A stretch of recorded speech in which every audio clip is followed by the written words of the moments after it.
মাননীয় প্রধানমন্ত্রী জননেত্রী শেখ হাসিনা যখনই দেশ পরিচালনার দায়িত্ব পেয়েছেন তখন তার বলিষ্ঠ, সাহসী এবং দূরদর্শী নেতৃত্বের কারণে তিনি সবসময় যে কোনো দুর্যোগ সঠিকভাবে মোকাবেলা করে দেখিয়েছেন এবং সেই সক্ষমতার জন্য তিনি আন্তর্জাতিকভাবেও নানা পুরস্কারে ভূষিত হয়েছেন।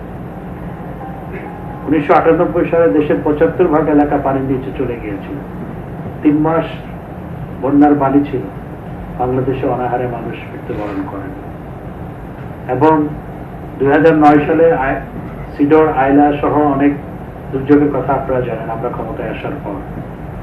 এবং ইতিপূর্ব গত 11.5 বছরে বহুবার বন্যা হয়েছে। এবছরও আপনি জানেন যে ঘূর্ণিঝড় হয়েছে। তখন কিভাবে মাননীয় প্রধানমন্ত্রী দীর্ঘদিন রাত কাটিয়ে সেই ঘূর্ণিঝড় মোকাবেলা করেছেন এবং মানুষকে এই ঘূর্ণিঝড়ের হাত থেকে রক্ষা করা, ঘূর্ণিঝড় পরবর্তী সময়ে ত্রাণ তৎপরতা চালিয়ে তাদেরকে রক্ষা করার দায়িত্ব তিনি পালন করেছেন। আর জাতিসংঘের পূর্বাভাস, আমরা বন্যা নিয়েই বসবাস করি। আমরা বন্যাকে কিভাবে মোকাবেলা করতে হয় বাংলাদেশের মানুষ সেটি জানে।